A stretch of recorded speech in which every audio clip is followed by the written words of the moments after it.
Welcome to commodityindia.com. Today we have Dr. Muhammed Majeed, founder and managing director of Sami Labs. Welcome you, sir. Thank you. Can you brief us about the Sami Labs, the establishment, the progress?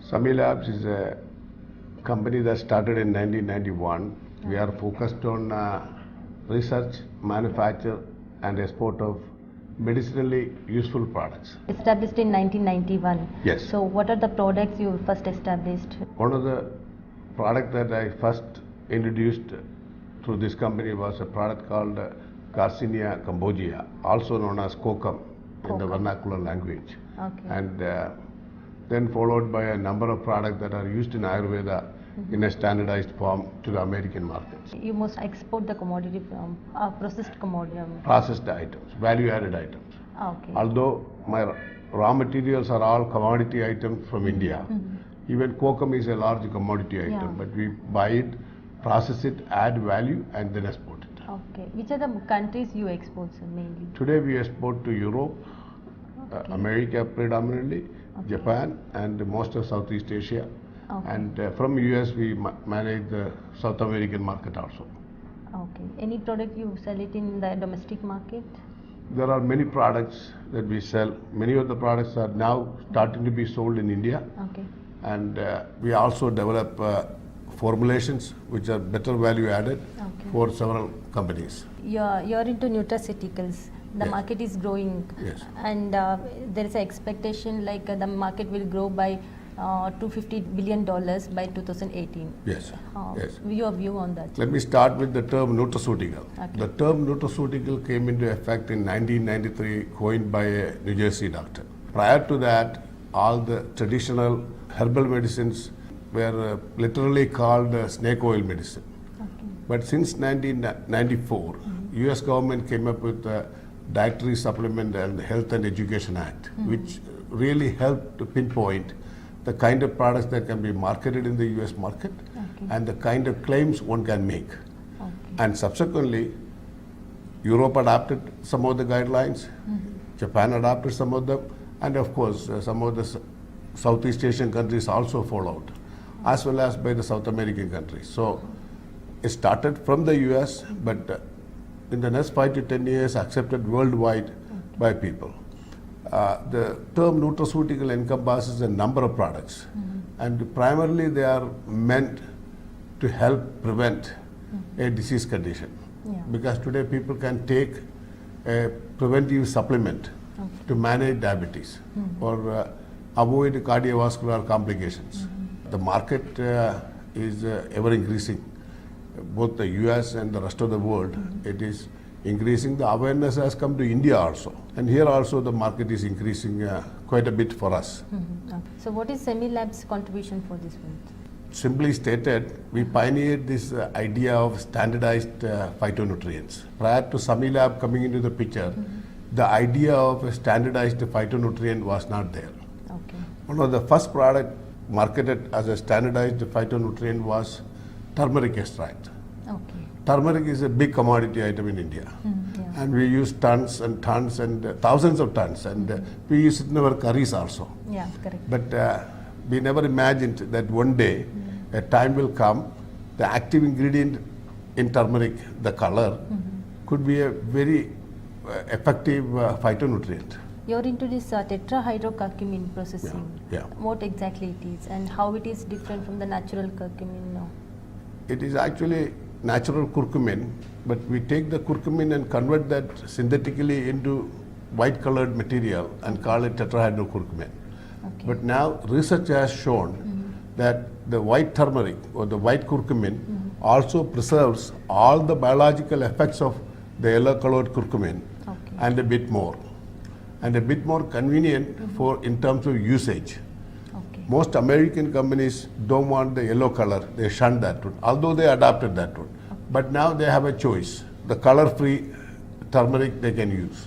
Okay. What exactly, this is yellow, to convert yellow from the white, what technology you use? It is simply hydrogenation technology. Which is the market for this Hydrogenated tetrahydro, material. yeah. It is again for the same nutraceutical application, orally as tablets and capsules, and Tetrahydrocurcuminoids find major use in cosmetics, Okay. especially as a skin lightener.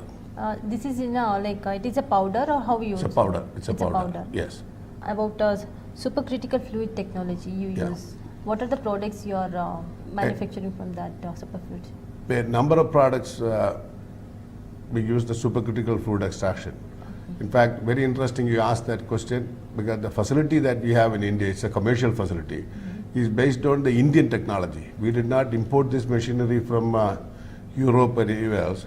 It was developed by IIT Mumbai. Mumbai, yeah. Yeah, it was a technology development program product, and we were the first and the only company in India to adopt that technology about 10 years back and set it up, and it is still running beautifully. Okay. And the kind of products I mentioned to you about our product Coleus. Yeah. We take the oil out of that one, which is a separate market for us. Okay. And then ginger is one item we process. Because ginger, many European countries would want ginger without the solvent extraction. Okay. So carbon dioxide avoid the possibility of solvent entrapment in the extract. Okay. And several such products that we extract using that one. What difference you find about the supercritical fluid extraction and the earlier one? Supercritical is a lot more nature friendly. You know, it's eco friendly. Okay. You are not spewing out solvents into the atmosphere. Okay. Although wherever we are using solvents, we have closed systems. Supercritical is more eco friendly. It's a green process. Okay. You use carbon dioxide for that? Yes. Yeah. Yeah. But it's a completely closed system. Carbon dioxide under pressure is a liquid. When you release the pressure, it's a gas. And then it goes back to the tank. In spices, you use this one for extraction Mostly. of oleoresin? Oleoresins, yes. Okay, oils. You are into contract farming also. Yes. How it is helping the farmers? Very much. Because see, what happens in India is, in a season, farmers are told this season the price of, for example, say tomato. Yeah. Tomato is high. So every farmer gets into cultivation of tomato. Yeah. Next season you see, I'll give you a live example. About 6 months back, a farmer in Chikmagalur came and dumped the whole thing in the street and said it is for the cows to eat because I can't even get to 5 rupees per kilo. It's for tomato? Tomato. Okay. Okay. Now, today, it's 80 rupees. Yeah, correct. See how the things change. We take that uncertainty out of this. Okay. We have an agreement with the farmer, and this is what you will get. And we will guide you through the process. Okay. We will give you the seed materials. Okay. We will give you all the support needed until you bring the plant out. Okay. And we work with them, and their prices are guaranteed. Okay. You directly buy from them? Yes. Whatever Yes. they produce? Yes. Okay. Where you are practicing this? This is mostly in Tamil Nadu now. Now started into Karnataka. Now we would like to take that across the country. Okay. You are in US also, your company.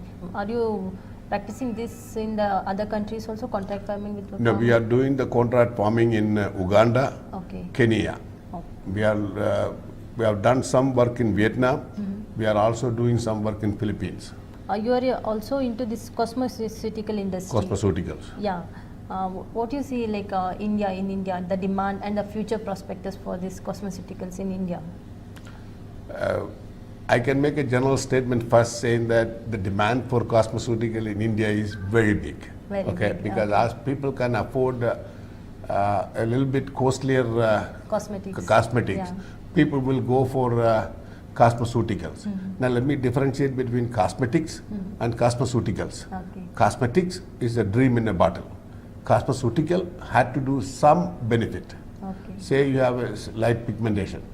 Now if you have a cosmeceutical that makes the claim that I will lighten the pigmentation, then it must do that one. Okay, so it's a clear efficacy driven term is cosmeceutical.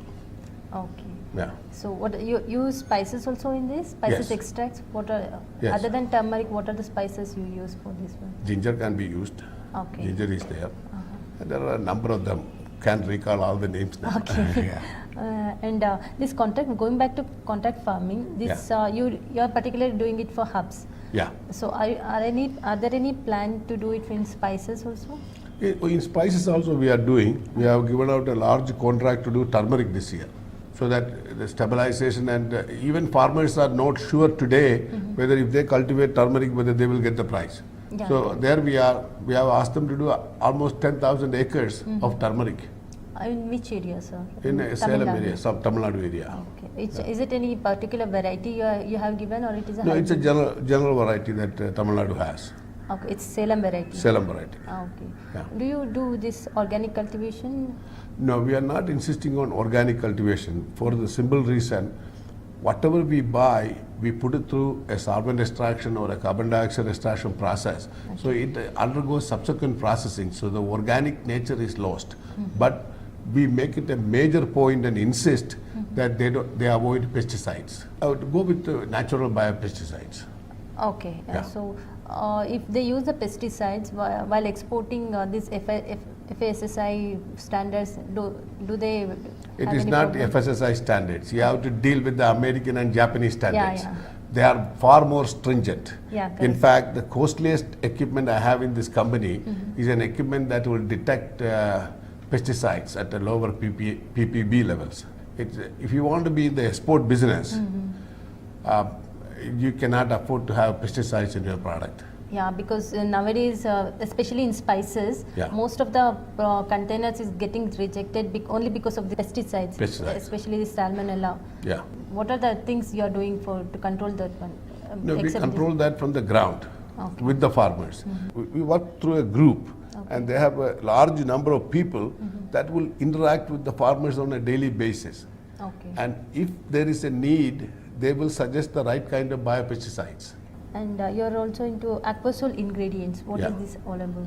See, Ayurveda is all about aquasol ingredients.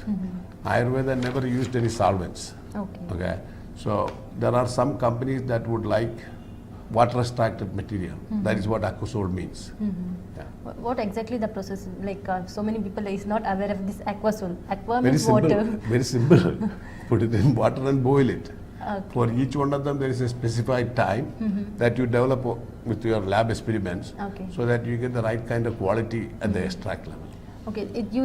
Export it in a kind of water itself. No, we make it a powder afterwards. Okay. Boiling it in water and okay. Extract, concentrate, and there is a spray dryer that will give you powder. Okay. And when the end user, you take that and put it in water, it becomes solution. This is used in, again it is on cosmetics or No, industry? it mostly goes into nutraceutical dosage Nutraceutical. forms in the US. So what are the new research activities going on in Sami Labs? Our major thrust, and continues to be, is in the cultivation of medicinal plants. Some of them you might term as a commodity item, but for us, they are medicinally useful material. Like I give you turmeric, black pepper, Yeah. ginger, any problem, cinnamon is another item. Any one of these items, any shortage or fluctuation in price will affect us very badly. So we are focusing on working with the like-minded NGOs and groups to cultivate this for us on an exclusive basis. Okay. Okay, so we give them a buyback guarantee. Okay. So they are assured that there is somebody who is going to buy this one. And if the market prices go up, we keep up with that price also. But at least we have a confirmed source of supply of the material. You have mentioned NGOs. Yeah. Can you name any few NGOs you are working with? You know, there's a group out of Salem that I work with called Arul Herbals. He has a collection of farmers that he works with, organized as a small group. There is a group, God, I forget that name now. It's in Karnataka. They also work with us. Northeast was unaware for everyone in spices cultivation. Now it is coming up. See, Northeast is a case of what is called a mental blockade. Okay. Most companies out of South has a mental blockade to go there. Okay, because they think Northeast is all infested with the terrorists. Okay, yeah. Well, that concept is changing. That idea is changing. So people are moving in there. We have set up our own office in Guwahati, and we are working with the local people to enter that market. And we have found many of the raw materials available there are of much greater value to us. Okay. And at this stage, we are even thinking of setting up a processing unit in Northeast. Okay. What are the commodities you are procuring in from Northeast other than turmeric? Turmeric is the major one, Okay. but then we have a number of other items, Sugandha Gogila, and there is a spice there called Boot Jolakia. It is the hottest spice on earth. Okay. Okay. It's a kind of chili. Chili, Okay. chili. Uh-huh. And you don't want anywhere 1 mile radius of that chili when they harvest that one. Okay. Because you will faint. The heat unit on that one is 1.2 million. Okay. Now, as compared to that one, the hottest jalapeno out of Mexico is only 200,000 heat units. Okay. It's almost 5-6 times bigger than the heat units. And basically available from the Nagaland area. Okay. That is also a hot item for us, but they export that also. And the cardamom? Cardamom we have not looked at. Cardamom, our requirements are small. Okay. That is being met from Kerala itself. So are you doing anything related to other spices like nutmeg, cinnamon, clove? Cinnamon we are working on. Clove we are getting some supplies from Indonesia. What are the products you are doing from all these spices like cinnamon, nutmeg? You know, clove we are getting basically eugenol out of that one. What it is used for? It's used as a flavoring agent in food parts. Sami Labs now they are coming growing this gag fruit which is Yes. imported from Vietnam. Yeah. So can you comment on that one? That's a plant we adopted for India because it's a Southeast Asian plant. We can grow that here also. It has not been done on a very scientific basis by anybody before. The plant has been there, Okay. but we have a great need for that item here. It's an import substitute that what we basically made. Okay. We were importing that item, processing it, value adding and sending out. Okay. Now we were able to bring the seeds in, cultivate it here, adapt it for Bangalore climate, adapt it for Salem climate. Okay. So this gives two extremes. This is about 24 here, Salem takes up to 40 degrees Celsius. So this grows in both the conditions very well. This what product you make it from this one? I make a carotenoid rich product called lycopene. Lycopene is a very valuable nutrient. Okay. Has been used in a number of medical conditions as a preventive as well as a treatment one. Do you want to tell something related to Sami Labs to our? No, I wanted to say thanks to you and the other people in your team. Wish all of the people at Commodity India the very best of luck in the years to come. Thank you, sir. Thank you. Thank you.